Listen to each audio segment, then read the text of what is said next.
नमस्कार, KP news 24/7 में आपका स्वागत है। मैं हूं पूजा आपके साथ। आइए सबसे पहले देखते हैं मुख्य समाचार।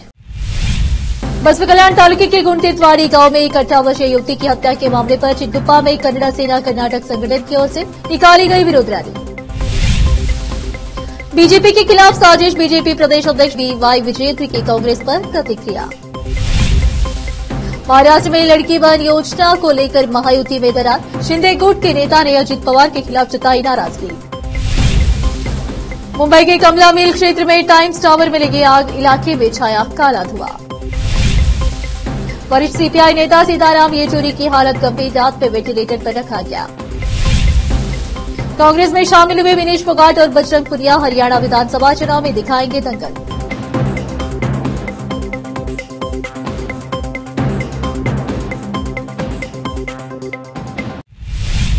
अब समाचार विस्तार से। बसपा कल्याण तालुके के गुंटेतवाड़ी गांव में एक भाग्यश्री अलगोड़े नाम की 18 वर्षीय युवती की अपहरण कर हत्या के मामले पर आरोपियों को मौत की सजा देने की मांग करते हुए गुरुवार को चिटगुप्पा में कन्नड़ सेना कर्नाटक संगठन और टोकरी कोली समाज फातिमापुर की ओर से चिटगुप्पा के मुख्य द्वार बेस से एक विरोध प्रदर्शन रैली निकाली गई। यह विरोध रैली नेहरू चौक, गांधी चौक, बसवराज चौक से गुजरकर चिटगुप्पा के तहसील कार्यालय पहुंची, जहां पर तहसीलदार मंजुनाथ पांचाल के माध्यम से मुख्यमंत्री को एक ज्ञापन दिया गया, जिसमें मांग की गई है कि युवती का अपमान और हत्या करने वाले को तुरंत फांसी देनी चाहिए, अन्यथा इनकाउंटर करना चाहिए और भाग्यश्री के परिवार को आर्थिक सहायता और सामाजिक सुरक्षा दी जाए और राज्य सरकार को महिलाओं के बलात्कार और हत्या को रोकने के लिए सख्त कानून लागू करना चाहिए। इस अवसर पर कन्नड़ सेना कर्नाटक संगठन के पदाधिकारी व सामाजिक शुभचिंतक और अन्य लोग उपस्थित थे। चिटगुप्पा से केपी न्यूज के संवाददाता अजीम की रिपोर्ट।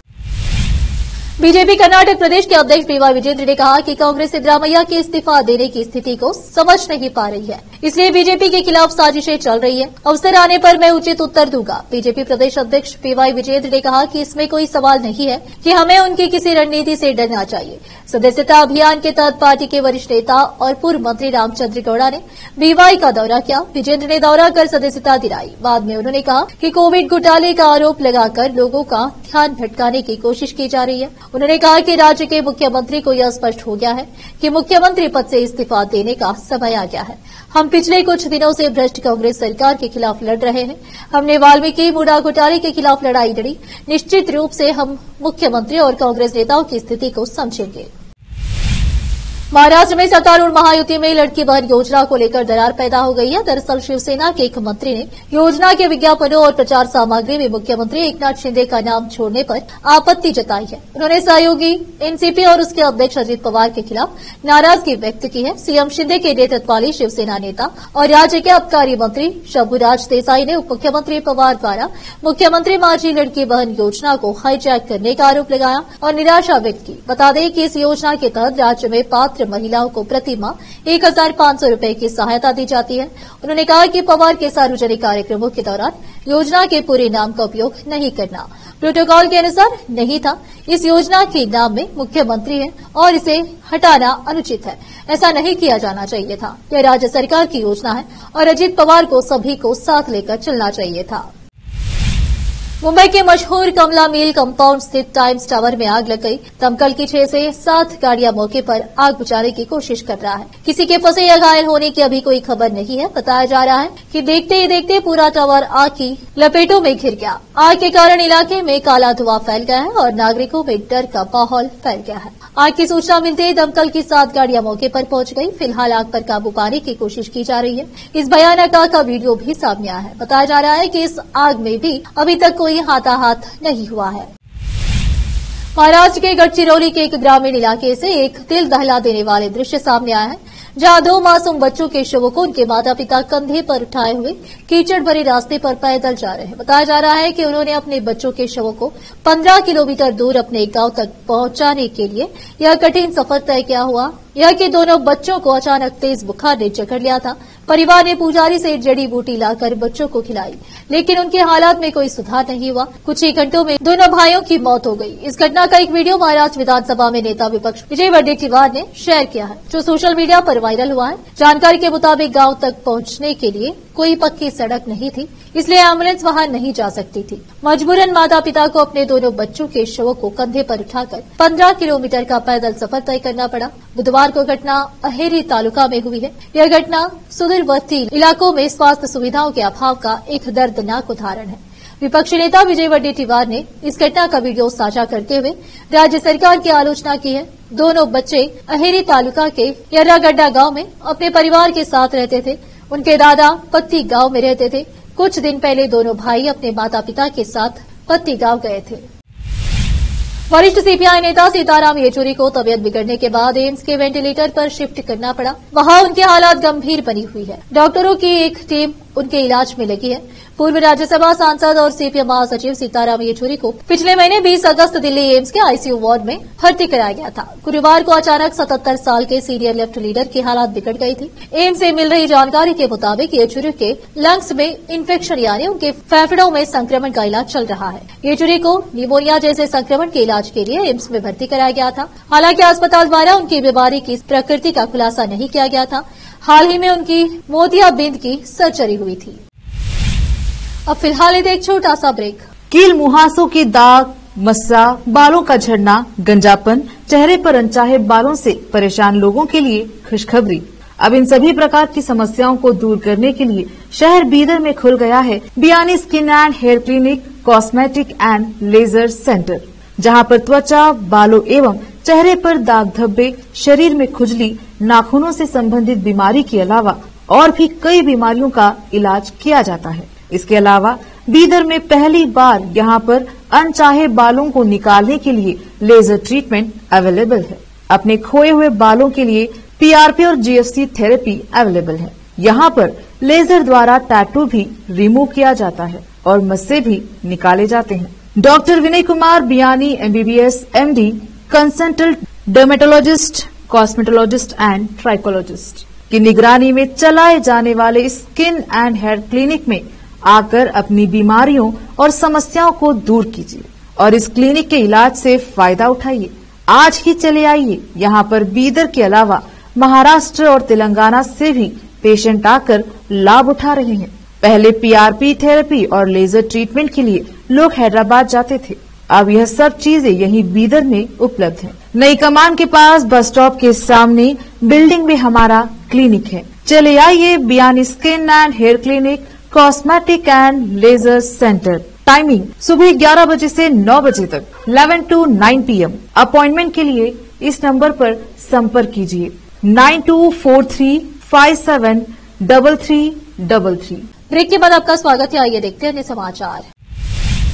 जम्मू कश्मीर बीजेपी प्रमुख रविंद्र रैना ने बृहस्पतिवार को राजौरी जिले के नौशेरा विधानसभा क्षेत्र से अपना नामांकन पत्र दाखिल किया। रैना ने नौशेरा में राष्ट्रीय स्वयंसेवक संघ, आरएसएस पदाधिकारी और बीजेपी के जम्मू कश्मीर चुनाव प्रभारी राम माधव के साथ एक रोड शो किया। रैना इस सीट से दूसरी बार चुनाव मैदान में है। 2014 के विधानसभा चुनाव के बाद से कश्मीर में बड़े बदलाव आए हैं, जहां कई राजनेताओं की संपत्ति दोगुनी हो गई है।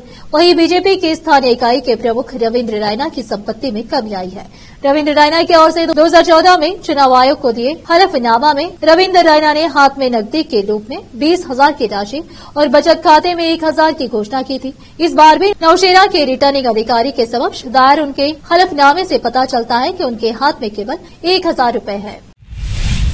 केंद्रीय नवीन एवं नवीकरणीय ऊर्जा मंत्री प्रहलाद जोशी ने शुक्रवार को कहा कि हमारी सरकार प्रकृति से छेड़छाड़ किए बगैर सस्टेनेबिलिटी एनर्जी को भविष्य के लिए तैयार करने पर जोर दे रही है। हमारा लक्ष्य लोगों को सस्टेनेबल एनर्जी के प्रति लोगों को और ज्यादा जागरूक बनाना भी है। प्रहलाद जोशी ने ये बातें मीडिया कॉन्क्लेव में कही। उन्होंने आगे कहा कि हम लोगों को जितना जागरूक करेंगे हमें उतना ही फायदा होगा। भारत की संस्कृति में ही हमें सस्टेनेबिलिटी का मंत्र मिला हुआ है। हम भारतीय नेचर के बेहद करीब होते हैं। इसका उदाहरण ये है कि हमारा समाज में पहले से ही सस्टेनेबिलिटी एनर्जी के प्रति ज्यादा जागरूक रहते हैं। हमारी संस्कृति में पहले ही सूर्य की एक अलग से जगह है। प्रहलाद जोशी ने अपने संबोधन में आगे कहा कि हमारे दिन की शुरुआत भी सूर्य नमस्कार से होती है। हमें ये पहले से ही पता था कि सूर्य में अलग एनर्जी है।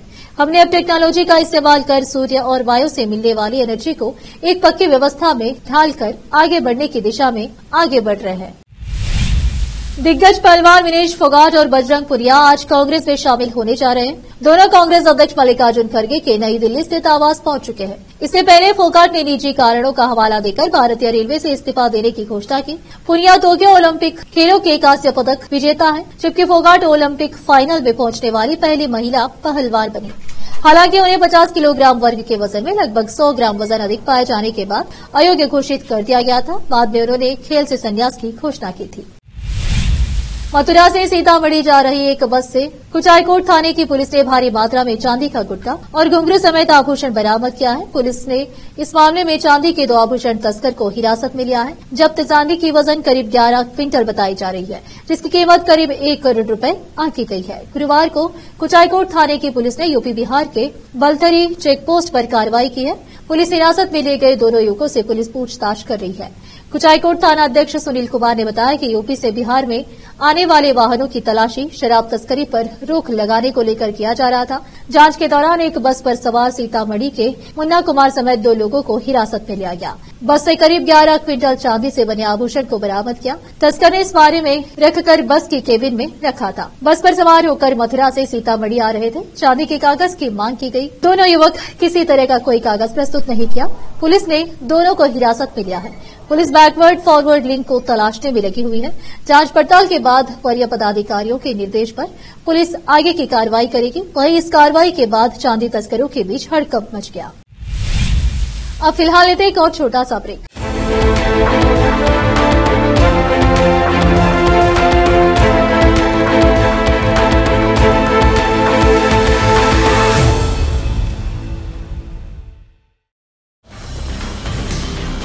हिंदुस्तान के हर कोने में हम हैं मौजूद। 24 घंटे हालात पर गहरी नजर, खबरों से जुड़े चुपते सवालात और आपको दिखाता है धार्मिक, सामाजिक, राजनीतिक, लोकल और इंटरनेशनल न्यूज की सबसे बेहतर कवरेज, जो आपको रखती है हर पल बाखबर। देश और दुनिया भर की खबर के लिए देखते रहें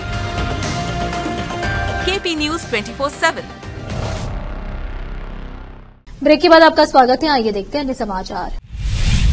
मुरादाबाद के रिहायशी इलाके में तेंदुए के खतरे के चलते लोगों में दहशत है। तेंदुए की मौजूदगी की सूचना के बाद वन विभाग ने सर्च ऑपरेशन शुरू कर दिया है। इलाके में तेंदुए को पकड़ने के लिए वन विभाग की टीम तलाशी अभियान चला रही है और स्थानीय निवासियों को सतर्क रहने के निर्देश दिए गए हैं।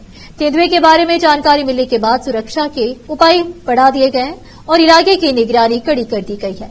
लोगों की सुरक्षा सुनिश्चित करने के लिए सर्च ऑपरेशन लगातार जारी है। केंद्रीय मंत्री किरेन रिजिजू ने सोशल मीडिया प्लेटफॉर्म एक्स पर एक वीडियो शेयर की है, जिसमें उन्होंने गृह प्रवेश की नई परंपरा दिखाई है। दरअसल मंत्री धनुष बाण के साथ नए घर का गृह प्रवेश करते हुए नजर आ रहे हैं। आखिर में फिर एक बार नजर डालते हैं मुख्य समाचारों पर। बसवा कल्याण तालुके के गुंटितवाड़ी गांव में एक 18 वर्षीय युवती की हत्या के मामले पर चिंटुप्पा में कन्नड़ सेना कर्नाटक संगठन की ओर से निकाली गई विरोध रैली। बीजेपी के खिलाफ साजिश, बीजेपी प्रदेश अध्यक्ष DY विजेंद्र की कांग्रेस पर प्रतिक्रिया। महाराष्ट्र में लड़की बहन योजना को लेकर महायुति में दरार, शिंदे गुट के नेता ने अजित पवार के खिलाफ जताई नाराजगी। मुंबई के कमला मिल क्षेत्र में टाइम्स टावर में लगी आग, इलाके में छाया काला धुआं। वरिष्ठ CPI नेता सीताराम येचुरी की हालत गंभीर, रात में वेंटिलेटर पर रखा गया। कांग्रेस में शामिल हुए विनेश फोगाट और बजरंग पुनिया हरियाणा विधानसभा चुनाव में दिखाएंगे दंगल।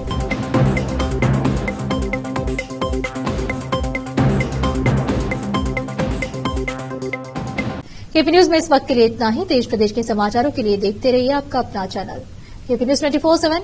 धन्यवाद।